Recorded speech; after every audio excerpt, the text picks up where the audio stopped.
بسم اللہ الرحمن الرحیم۔ السلام علیکم پیارے دوستو، اس ویڈیو میں ہم آپ کو حضرت عمر کی شہادت کے بارے میں بتانے جا رہے ہیں۔ پیارے دوستو، جب سیدنا عمر پر حملہ کیا گیا تو ان کے لیے دودھ لایا گیا۔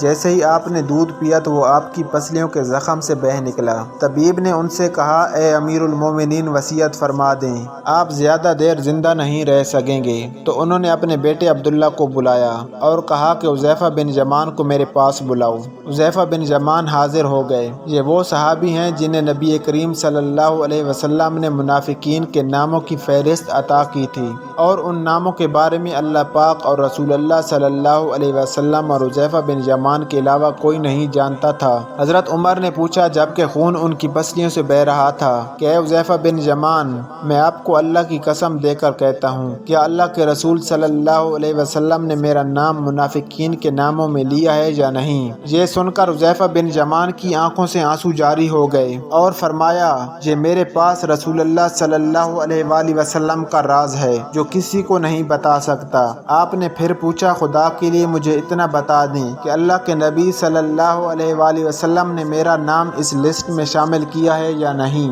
حذیفہ بن یمان کی ہچکی بندھ گئی اور کہتے ہیں کہ اے عمر، میں صرف آپ کو بتا رہا ہوں، اگر آپ کی جگہ کوئی اور ہوتا تو میں کبھی اپنی زبان نہ کھولتا، اور وہ بھی صرف اتنا بتا رہا ہوں کہ رسول اللہ صلی اللہ علیہ وآلہ وسلم نے اس لسٹ میں آپ کا نام شامل نہیں کیا۔ یہ وہ عمر پوچھ رہے ہیں جن کے بارے میں نبی پاک صلی اللہ علیہ وآلہ وسلم نے فرمایا تھا کہ اگر میرے بعد کوئی نبی ہوتا تو وہ حضرت عمر ہوتے۔ حضرت عمر نے اپنے بیٹے عبداللہ سے کہا کہ دنیا میں میرے لیے اب ایک چیز باقی رہ گئی ہے۔ حضرت عبداللہ نے پوچھا، وہ کیا ہے ابا جان؟ حضرت عمر نے فرمایا، بیٹا، میں جوار رسول صلی اللہ علیہ وسلم میں دفن ہونا چاہتا ہوں، لہٰذا ام المومنین حضرت عائشہ کے پاس جاؤ، ان سے یہ مت کہنا کہ امیر المومنین عمر، بلکہ کہنا کہ کیا آپ عمر کو اپنے ساتھیوں کے قدموں میں دفن ہونے کی اجازت دیتی ہیں کیونکہ آپ اس گھر کی مالکن ہیں؟ تو ام المومنین نے فرمایا، یہ جگہ تو میں نے اپنے لیے تیار کر رکھی تھی،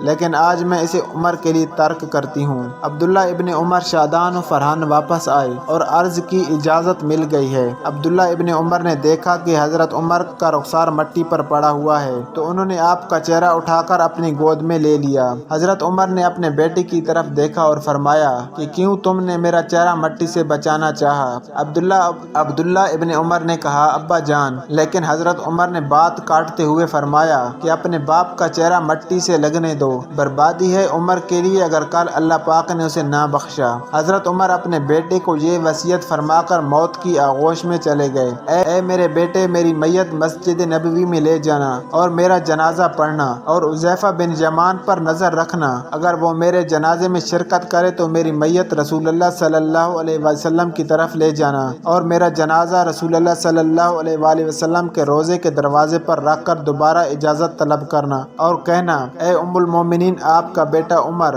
یہ مت کہنا کہ امیر المومنین، ہو سکتا ہے میری زندگی میں مجھ سے حیا کی وجہ سے اجازت دے دی گئی ہو، اگر اجازت مرحمت فرما دیں تو دفن کر دینا، ورنہ مجھے مسلمانوں کے قبرستان میں دفن کر دینا۔ عبداللہ ابن عمر کی نظریں حضرت حذیفہ بن یمان پر تھیں۔ وہ کہتے ہیں کہ میں حذیفہ بن یمان کو ابا جان کی نماز جنازہ پر دیکھ کر بہت خوش ہوا، اور ہم جنازہ لے کر رسول اللہ صلی اللہ علیہ وآلہ وسلم کی طرف چلے گئے۔ دروازے پر کھڑے ہو کر میں نے کہا، اے ہماری ماں، آپ کا بیٹا عمر دروازے پر ہے، کیا آپ تدفین کی اجازت دیتی ہیں؟ ام المومنین نے جواب دیا، مرحبا یا عمر، عمر کو اپنے ساتھیوں کے ساتھ دفن ہونے پر مبارک ہو۔ مومنین نے اپنی چادر سمیٹی اور روضہ رسول صلی اللہ علیہ وآلہ وسلم سے باہر آ گئیں۔ راضی ہو حضرت عمر سے، زمین کا چپا چپا اس کے عدل کی گواہی دیتا ہے، جن کی موت سے اسلام یتیم ہو گیا، جن کو اللہ کے رسول نے زندگی میں جنت کی خوشخبری دی، پھر بھی اللہ کے سامنے حساب دینے سے اتنا خوف ہے۔